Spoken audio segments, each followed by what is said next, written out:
say just a few words about her. Vanessa is currently head of the unit in charge of higher education. Directorate General for Education, Youth, Sport and Culture. The unit is the lead service for European policies on reform and transformation of higher education, the new European Universities Initiative, automatic mutual recognition of higher education qualifications, the creation of the EU student card, and the higher education strand of Erasmus+. In previous posts in the European Commission, Vanessa, has worked in the DGI Research and Innovation. And as everybody knows, during the last months, we have been witness of, I'd say, a frenetic activity by the Commission with a lot of policy papers about the European higher education transformation agenda, looking for synergies between the European research area and the European education area, and within the last one, the European Universities Initiative. Vanessa is here now to share with us the latest breaking news about this European space for educational debate, which is of extreme interest and important for all Spanish universities. Vanessa, thank you very much for your participation. Sorry for the delay, and the floor is yours. Good morning, everyone. Dear Mr. Gonzalez, Undersecretary of the Ministry of Universities, Wait a moment. Wait a moment. We are going to try to increase the volume. Let's see now. Can you start again? Okay. Can you hear me? Better. Okay, you can go now.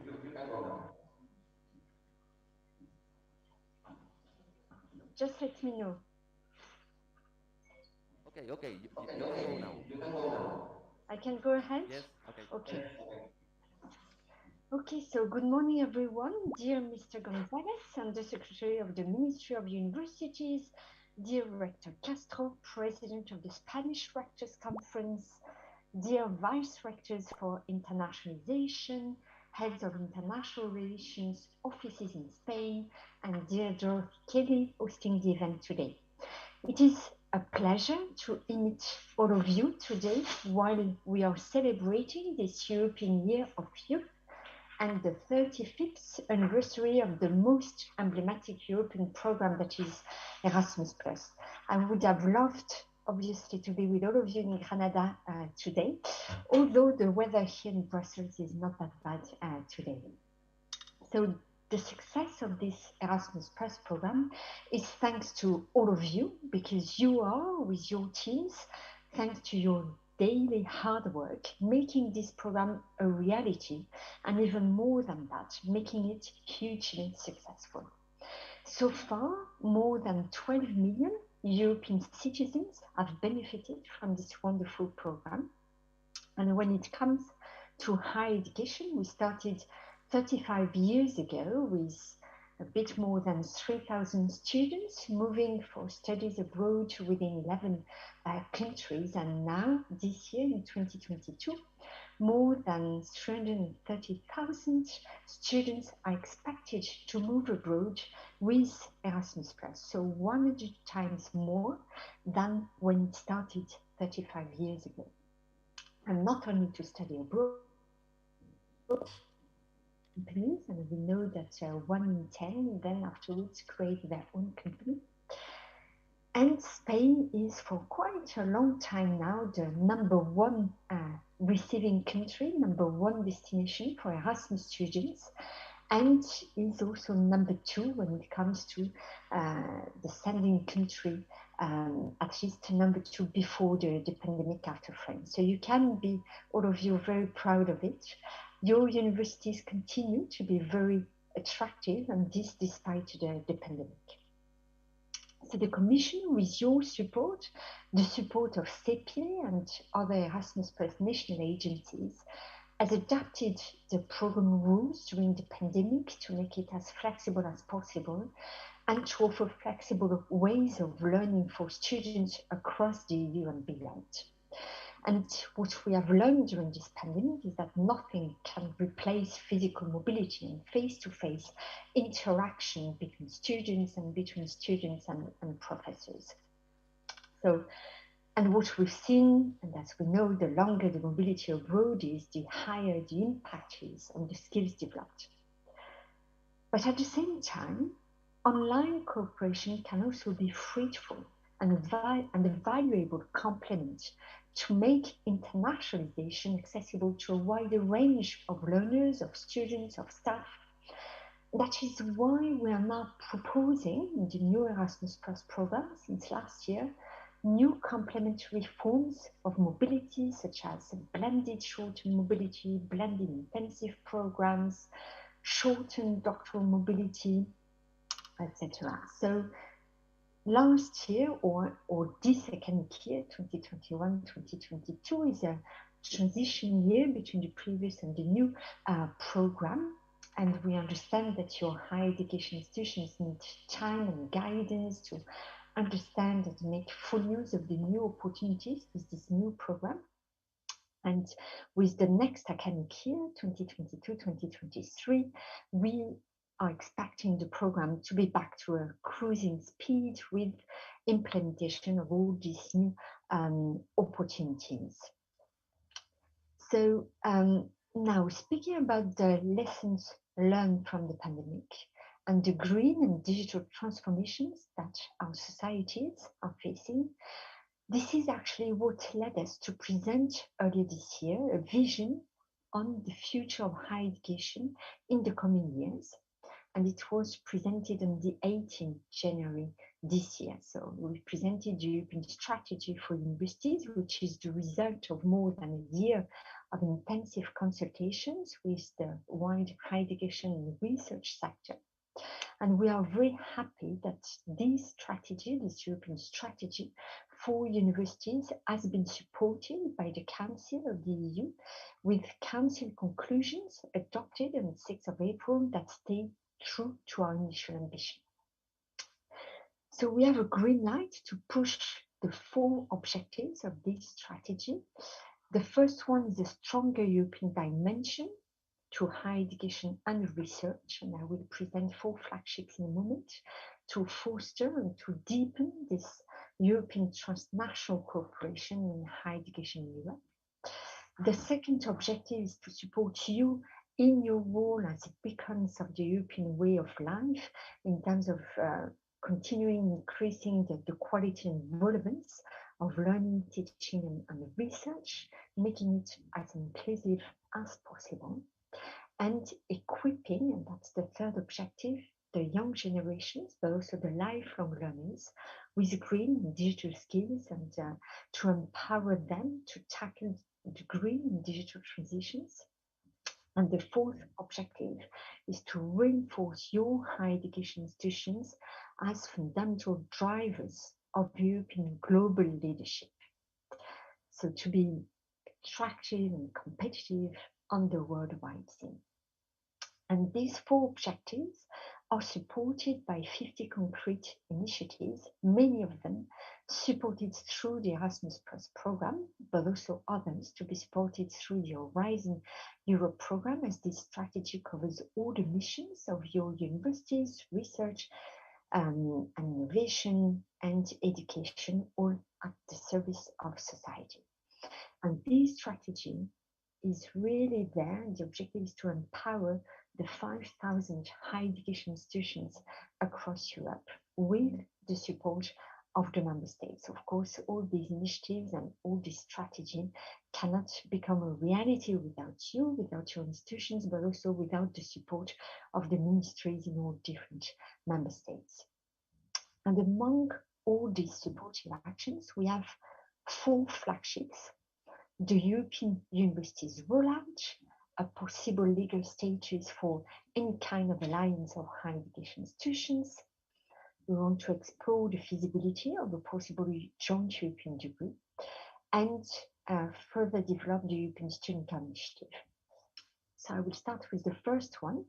The objective is to broaden the European Universities Initiative, and I understand that you had the discussion yesterday about this initiative. The objective is to lead to 60 European Universities Alliances involving more than 500 higher education institutions across Europe by mid-2024. This with an indicative budget of more than €1 billion from Erasmus Plus between the period 2021-2027 to be complemented with support from other funding like Horizon Europe. So we were extremely happy with the interest generated, with the enthusiasm from the wide higher education research community for this initiative. Now we launched a new call end of last year to continue supporting the first 17 European universities, but also give the opportunity to new higher education institutions to join. And we received 52 proposals from across Europe. And we got applications from the 17 existing alliances, but also many other applications for new alliances as well. So it really shows the commitment from the ground to realize this deeper and more transnational cooperation. Now the existing alliances are at a critical phase after the first 3 years to further expand their piloting innovative initiatives to more faculties, more students and staff, with the objective that at least 50% of the students in these higher education institutions participating in the initiative can benefit from all the activities that the Alliance has to offer. So it looks very promising. We will present the results by the end of July this year. And we will launch a new Erasmus Plus school by the end of this year.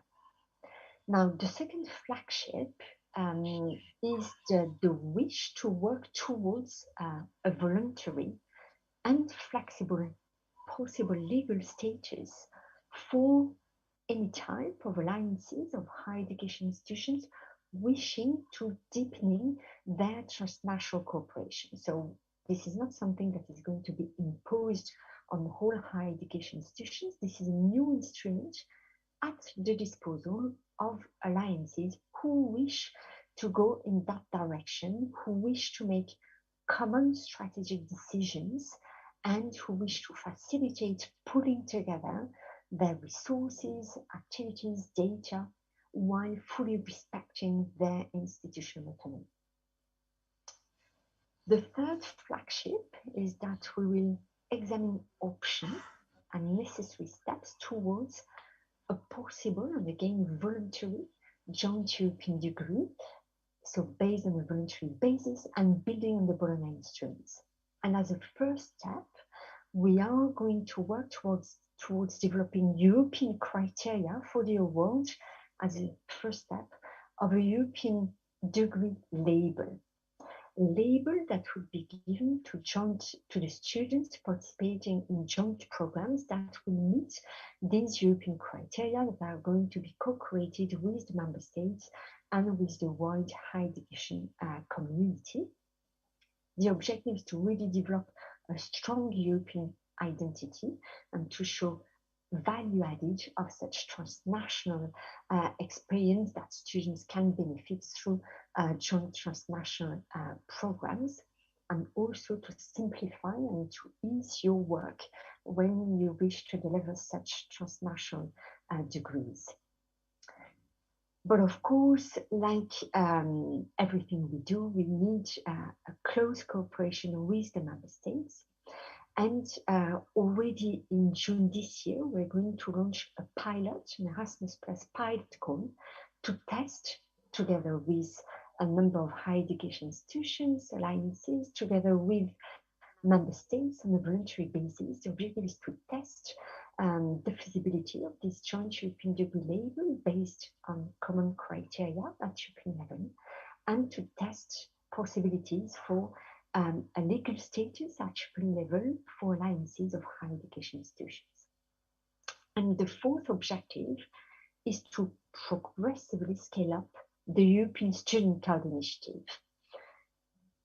The objective is to remove all the paperwork and facilitate your work as universities to organize big numbers of mobilities, and even more in Spain, where you are organizing massive student mobility. Of course, interconnecting 5,000 different IT systems is very ambitious. Connecting 5,000 different IT systems across Europe from 5,000 different higher education institutions is hugely ambitious. It takes time, demands efforts on all parts, but it's important to have the final goal in mind to save time, money, and really facilitate your work and facilitate the mobility of students. So the need for such a solution is only bound to increase. And that is why we are reinforcing all the support we can provide to your universities to join this initiative for the benefit of your staff and your students, so that they can really facilitate the organization of this mobility, remove paperwork, and also facilitate recognition of learning credentials and access to all the different student services abroad. So this is where we stand now on the flagship. Now, of course, to make this strategy a reality and the 50 supporting actions, we need budget. So we have estimated for the period between 2021 and 2027 about 80 billion euros at European level in terms of European funding that will be invested to support your higher education institutions. But of course, on top of that, we need the support of the member states to have an efficient transnational cooperation. We know that your universities are facing a number of challenges when it comes to putting in place such a deeper transnational cooperation. And we're very happy that on the 6th of April, the Council adopted Council conclusions to facilitate efficient transnational European higher education cooperation. And this council recommendation is very important. It offers a broad range of measures to facilitate this deeper transnational cooperation, to facilitate, if you want, more innovation when developing joint transnational education activities, to facilitate admission and enrollment criteria, to facilitate defining the language of instructions, of learning and teaching, to define the share of online learning, the share of student mobility, work-based learning activities, introduce challenge-based and interdisciplinary approaches, and something that we know is very challenging as well, the accreditation, quality assurance of these joint activities. So there are very important recommendations. We know that Spain is leading the way with the new legislations to allow your higher education institutions to be innovative in the context of this transnational cooperation. Now we need more member states to follow. So again, I think this adoption of this council recommendation goes in the right direction to facilitate all your work.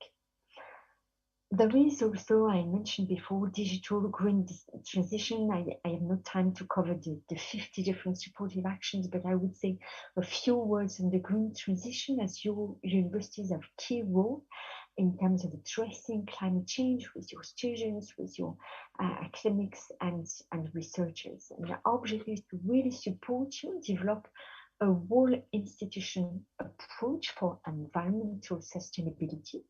We want to support interdisciplinary approaches and innovative pedagogies, for example, when it comes to the creation of living labs. And we want to make sure that everyone can benefit from such innovative approaches, also when it comes to upskilling and reskilling for green jobs with the help of micro-credentials. So I'm very happy that soon the Council is expected to adopt two very important Council recommendations in mid-June. One, to come up with the European standards and the European framework to facilitate the development, delivery, but also recognition of short courses that can lead to micro-credentials. And also another Council recommendation to facilitate learning for environmental sustainability. Now, another new challenge has appeared for your higher education institutions after we presented all these new initiatives, which is the consequence of the Russian war of aggression against Ukraine. And we are very proud of the overwhelming response of higher education institutions across Europe in support of Ukrainian people, to see your institutions put so much effort in standing up for our common European values, condemning, as just as the EU condemned, the crimes of Russia and supporting the victims. And it gives meaning to all our collective efforts and all our collective common values. And across higher education research, we are mobilizing all possible European instruments to support students, staff, academics, and researchers coming to Europe, fleeing the aggression in Ukraine. So together, just to give you some examples, together with National Academic Recognition Information Centers, we are providing online training to facilitate fast-track recognition of academic qualifications of students and staff from Ukraine. And now they are available on the European Education Area portal. We have also made it possible for your higher education institutions to be able to support students coming from Ukraine, to support them with a scholarship of up to 12 months to stay in your universities before they are able to go back in Ukraine. And we are also making it possible to use budgets to train the academics from Ukraine to start to help them to start reshaping their higher education systems. And for that, they're very interested in your universities and European universities, including those involved in the European Universities Alliances, to be able to learn from all of you, to help them reshaping their systems in the future. So for that, you can count on the support of Erasmus Plus and of CEPIE, your Erasmus Plus national agency. So as you can see, your universities are at the center of finding solutions to the many challenges that Europe and the world are facing at the moment. And you can count on the support of the Commission that is fully committed to provide you with all the necessary support on top of the support that you receive at national and regional level. So I will stop here. I've already been much too long, but I'm looking forward to your feedback now. Thanks a lot.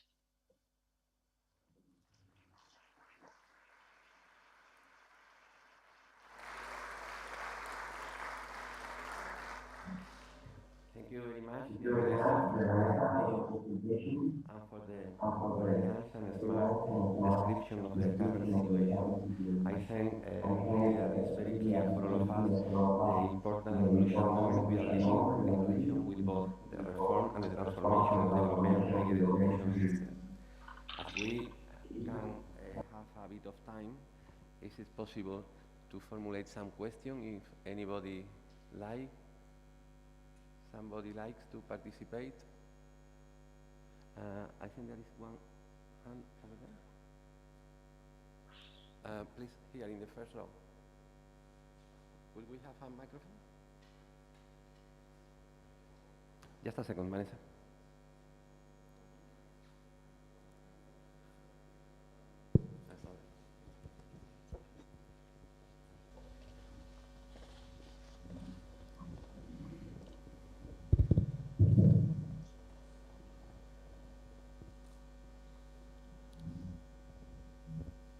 Gracias, Rector. Thank you very much, Vanessa. Thank you for your ideas. The speech was very interesting and very informative as well. So we appreciate very much to have the opportunity to have these first-hand opinions about the future of the international exchange at European level, as well the Erasmus Plus program. I have a question regarding the European Universities Initiative. So you mentioned that 35 alliances or private funding they applied for this new call in 2021-22.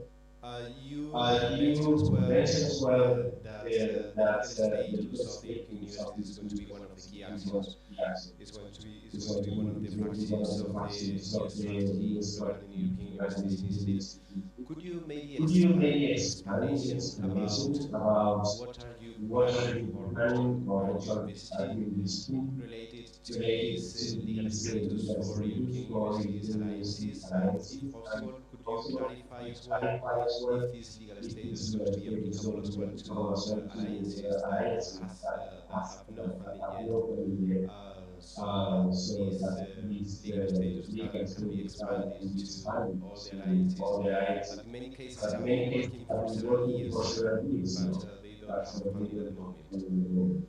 A second question is that whether you are already expecting that by in 2024, a number of about 60 European universities alliances would be funded in total at the European level. But this year, well, could you provide some additional details about the number of alliances or new alliances with funding that could be funded according to this call? Because apparently what is being speech to a number of networks and alliances applying for funding, apparently 35 in total. And the funding or the budget for these new alliances is very limited. So could you maybe explain what could be the expectations of the European Commission of the new alliances coming to or having access to funding options in these two couple of years in the next future? And the second one is the legal status. So we are really interested in the legal status and what could be the options for all types of alliances in order to get access to this new legal status for European universities. Thank you very much. Thank you very much. Okay, thank you very much.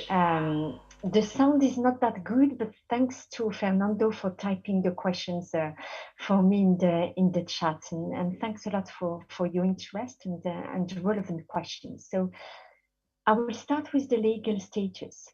This legal status that we are exploring comes from the feedback that we received from the higher education sector that some alliances of higher education institutions need a European instrument to go deeper in their cooperation, to put together their resources, their data, their infrastructure. Now, we don't want to come up with one size fits all. It's important to provide an instrument to any type of alliances, not only those that receive EU funding, but the objective is to provide solutions to everyone. At the same time, it's important to provide an instrument that is flexible enough, that allows these alliances to have a different level of integration depending on their wishes. So that is the way we have understood the request and the need from the higher education sector. Now, providing a new instrument is ambitious, and we also want to learn from what already exists. So that is why we are going to launch a pilot under the Erasmus Plus program this summer to test some European instruments that already exist, that have not been designed to support alliances of higher education institutions, but nevertheless, they already provide a framework that may be useful. And we want to learn from that experience to see what works well, what works less well, to see whether the best way forward is to adapt such already existing European instruments, or whether it's not the good way forward and we need to start from scratch with a completely new instrument. So this is our objective with this pilot. This pilot, it's a small pilot, small budget, but nevertheless, it will have the merit to pilot it with interested alliances of higher education institutions, any type, whether they are funded by the EU or not. And we need to test it together with a number of ministries to see at which level are the bottlenecks and how we can solve them. So I would say the wider participation from all the different countries in this piloting phase, the better, so that we have the broadest overview of the existing constraints and how to address them. So this legal status really is on a voluntary basis. It's for those that are interested in. The objective is not to impose it, and the objective is not to impose it to any future EU funding. That's really the objective, is to give an additional possibility for your universities, up to you to decide whether it's useful for you or not. So nothing will be imposed. But at the same time, it's necessary to provide tools, instruments for those who wish to go even beyond and even higher in terms of transnational cooperation.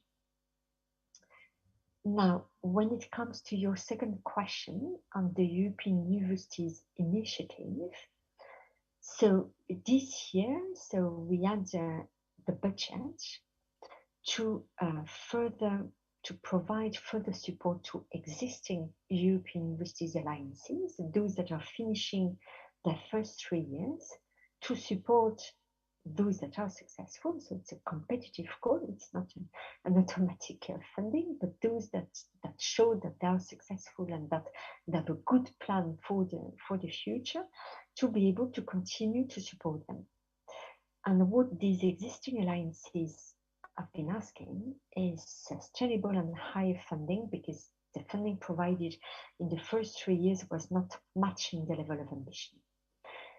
Now, this budget should not come at the expense of all the other Erasmus Plus activities, all Erasmus Plus mobility, and all other types of Erasmus Plus cooperation, like cooperation projects, strategic partnerships, different kinds of alliances that are also very, very important. And we have a limited Erasmus Plus budget. So that's why it was very important to open this call to new alliances, but at the same time, we were limited with the budget available, because if you want, the budget will increase year after year, but we are still limited at the beginning of this new phase of the programming period. So that is why indeed we'll be able to fund new alliances, but a limited number, depending on the size of the alliances that will ask for additional budget for the next phase, because now the budget will be proportional to the size of the alliance. So indeed, we expect 3 to 5 new alliances to be funded this year, to be funded next year, and then in 2024 we'll have a new call fully dedicated to new alliances. But nevertheless, I really invite new alliances to try, because you can always learn from the feedback from the experts and further improve for the next call.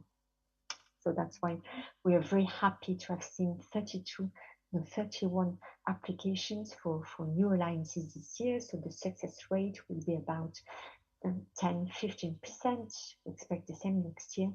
And then a fully dedicated new call in 2024. So I hope I answered your question. Thank you very much. I think we have some time for some questions. If anybody likes to ask. I don't see any hand. I see there's no hand. So in that case, thank you very much. And I hope to see you soon in person. Have a nice day. Have a nice day, and thank you very much. Thanks a lot. My pleasure. Have a nice day too.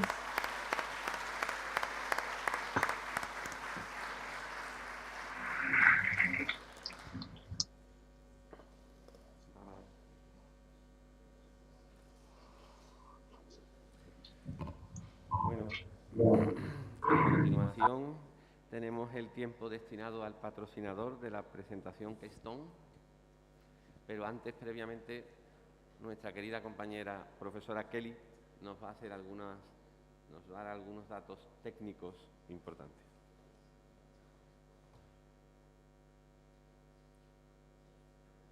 Gracias, rector. ¿Se me oye?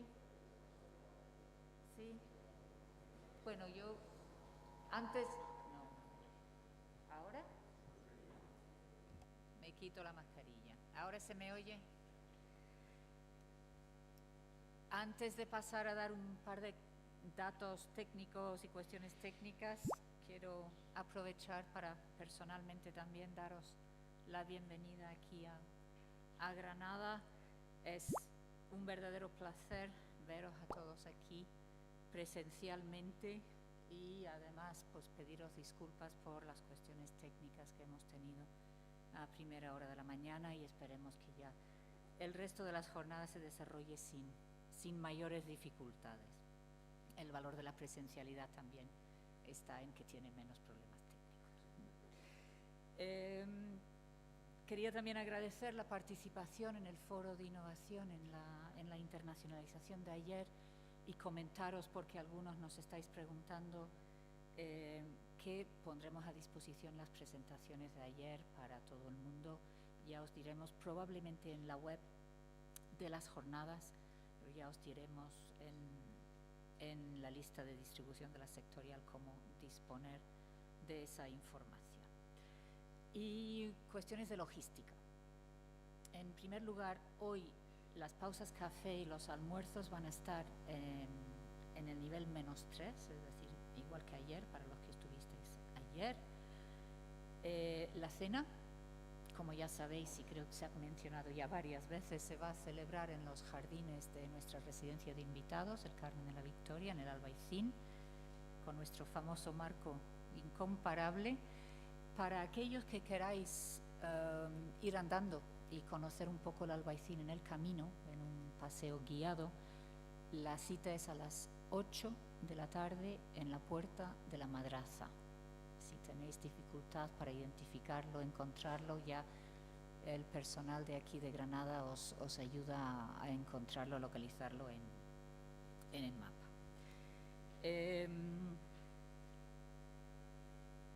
Y ahora una cuestión en relación con el grupo de trabajo de movilidad. El grupo de trabajo de movilidad, habréis visto que en los sucesivos programas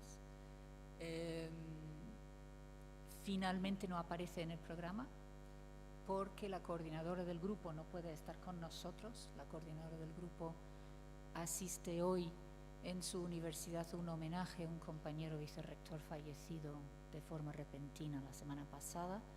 No puede estar aquí y ella me pide que os transmita que, de acuerdo con los coordinadores de los subgrupos de trabajo, lo que piensan hacer es organizar un evento para el grupo de trabajo de movilidad, posiblemente en Madrid en fechas próximas. Es decir, que no va a haber reuniones específicas del grupo ni de los subgrupos de movilidad aquí en Granada. Os animo, por tanto, a aprovechar el resto de reuniones de grupos de trabajo y de subgrupos para conocer quizás trabajos que conozcáis un poco menos. El subgrupo de cooperación, después de la pausa café, se va a reunir en el aula 107 y el grupo de trabajo de internacionalización se va a reunir en la 105 y van a celebrar, digamos, los subgrupos de forma consecutiva, con lo cual yo creo que ahí vais a poder participar perfectamente. Esta tarde también tenéis la organización de los subgrupos y, de nuevo, animaros a aprovechar, los que normalmente participáis solo en los grupos de movilidad, a aprovechar para conocer el resto de grupos y subgrupos de la sectorial. Y un último apunte, que es que mañana la reunión no será aquí en la Escuela de Caminos, Canales y Puertos, sino en la Escuela de Arquitectura, que se encuentra en el Campo del Príncipe. Que yo sepa, tenéis ya las ubicaciones y demás, pero para cualquier cosa preguntáis aquí al personal local. Muchísimas gracias. Gracias, rector.